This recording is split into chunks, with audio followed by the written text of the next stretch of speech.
2014 April 4వ తేదీన అమృత production బ్యానర్లో స్టీవెన్ శంకర్ దర్శకత్వంలో రూపొంది టాలీవుడ్లో సంచలనాలకు దారితీసిన చిత్రం హృదయ కాలేయం.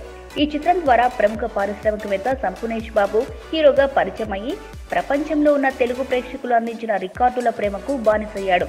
హృదయ కాలేయం సినిమాతో ఓవర్ నైట్ స్టార్ అయిపోయాడు బర్నింగ్ స్టార్ సంపూర్ణేష్ బాబు. అసలు సినిమాను ఇలా కూడా తీయవచ్చా అని అందరినీ ఆశ్చర్యపరిచారు సంపు అండ్ బ్యాచ్. తెలుగు తెరపై చాలా కొత్తగా కనిపించిన సంపు గురించి అందరూ ఆరా తీయడం మొదలుపెట్టారు.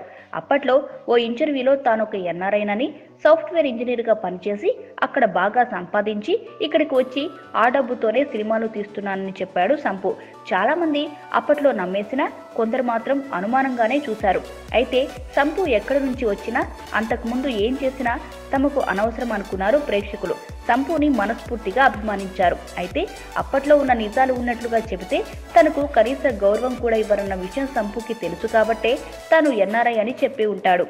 అందుకే ఇన్నాళ్లకి తనకంటూ ఒక స్థాయి వచ్చాక తాజాగా ఓ యూట్యూబ్ ఛానల్కి ఇచ్చిన ఇంటర్వ్యూలో తన గురించి నిజాలను వెల్లడించాడు సంపు.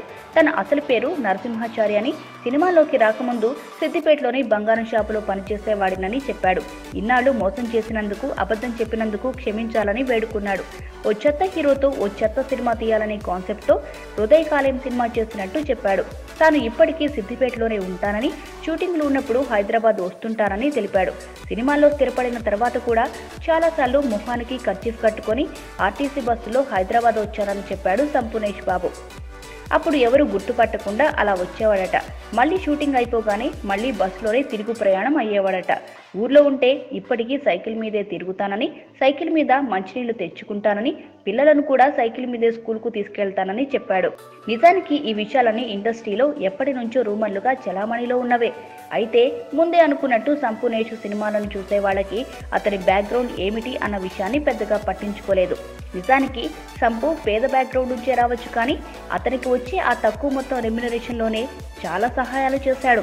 ఆఖరికి ఆంధ్రప్రదేశ్ ప్రత్యేక హోదా కోసం ఆర్కే బీచ్కి వెళ్లిన ఏకైక టాలీవుడ్ హీరో సంపూర్ణేష్ బాబు. ఇంతకన్నా ఒక హీరోకి ఇంకా ఏ అర్హత కావాలి? సంపు గతం, ఆయన ఆర్థిక హోదాలతో సంబంధం లేకుండానే ఆయన్ని అభిమానిస్తారు అభిమానులు.